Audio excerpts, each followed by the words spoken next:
नमस्कार, pH value में आपका स्वागत है। आज हम सॉल्व करेंगे आर.एस. अग्रवाल क्लास 10 की बुक से एक्सरसाइज 1B का question number 19। 3 sets of English, mathematics and science books containing 336, 240 and 96 books respectively have to be stacked in such a way that all the books are stored subject wise and the height of each stack is the same. How many stacks will be there? यहाँ question का ये meaning है कि हमारे पास तीन अलग अलग subject की बुक्स हैं। इंग्लिश की है, मैथ की है और साइंस की है। तीन अलग अलग सब्जेक्ट हैं, तीनों की बुक है हमारे पास। इंग्लिश की 336 बुक्स है, मैथ की 240 है और साइंस की 96 बुक्स है। इस बुक्स का जो लॉट है, इन बुक्स के लॉट्स को हमको अरेंज करना है, सजाना है दो तरीके से। दो कंडीशन होना चाहिए। पहला, सब्जेक्ट वाइज होना चाहिए वो बुक, और दूसरा, जो बुक सजाएंगे उसका जो हाइट होगा ईच स्टेक का वो सेम होना चाहिए। ईच स्टेक मीन्स जो बुक हम लगा रहे हैं उसकी जो हाइट होगी वो सभी का सेम होना चाहिए। तो आप इसको ऐसे समझिए जैसे हम एक लाइब्रेरी में हैं और अलग अलग तीन सब्जेक्ट का बुक हमारे पास आया। अलग अलग सब्जेक्ट का बुक आया। इंग्लिश का आया 336 आया, मैथ का 240 आया और साइंस का 96 आया। इस बुक्स को हमको अरेंज करना है, इसको इस तरीके से सजाना है कि हर सब्जेक्ट का बुक अलग अलग रहे। ये नहीं कि इंग्लिश के बुक में मैथ रहे, मैथ में साइंस रहे, साइंस में इंग्लिश रहे, ऐसा नहीं। इंग्लिश का अलग बुक रहेगा इंग्लिश सब्जेक्ट का, मैथ का अलग रहेगा और साइंस का अलग रहेगा।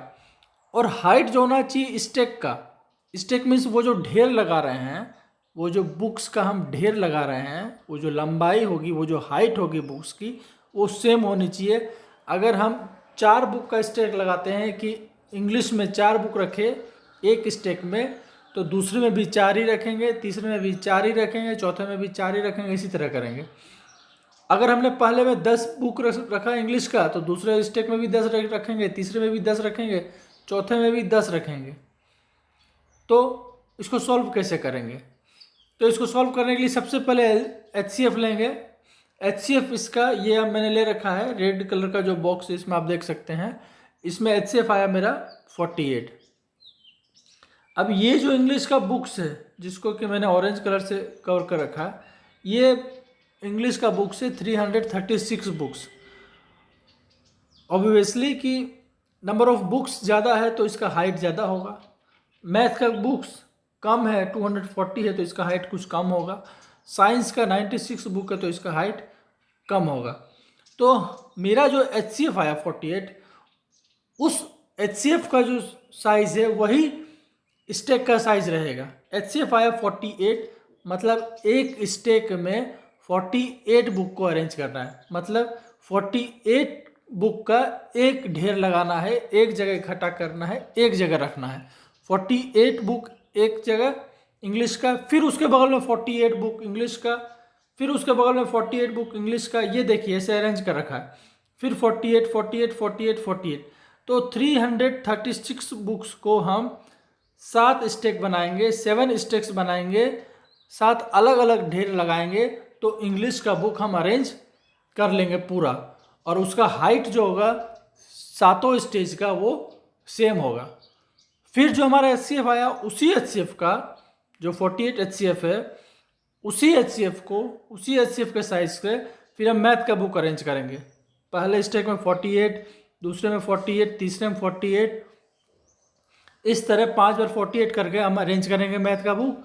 तो 5 स्टेक हम अलग अलग लगाएंगे, 5 बार अलग अलग जमा करेंगे, 5 बार अलग अलग ढेर लगाएंगे, तो हमारा ये जो टोटल बुक्स है मैथ का 240, उसको अरेंज कर लेंगे।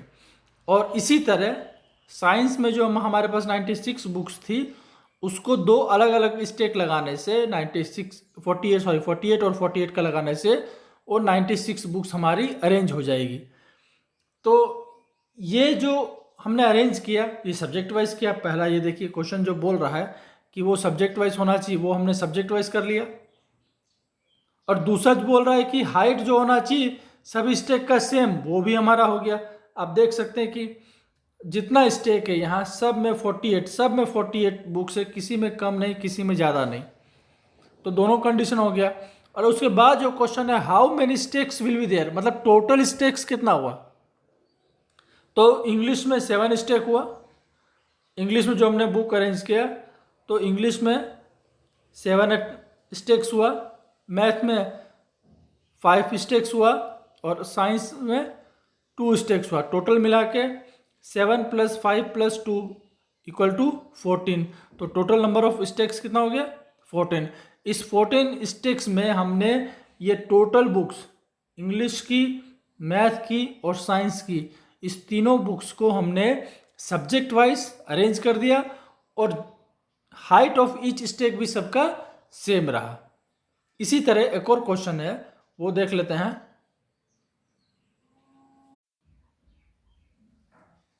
क्वेश्चन नंबर 20 देख लेते हैं। 3 pieces of timber 42 meter, 49 meter and 63 meter long have to be divided into planks of the same length. What is the greatest possible length of each plank and how many planks are formed? 3 अलग अलग timber के हमारे पास piece हैं। इसको समझाने के लिए मैंने तीनों का कलर अलग ले लिया। पहला टिम्बर जो 42 मीटर का था उसको ग्रीन कलर ले लेते हैं, दूसरा टिम्बर जो 49 मीटर का था उसको ब्लू कलर में ले लेते हैं और तीसरा टिम्बर जो 63 मीटर का था उसको हम ब्राउन कलर में ले लेते हैं। ये 3 टिम्बर हमारे पास अलग अलग आ गए।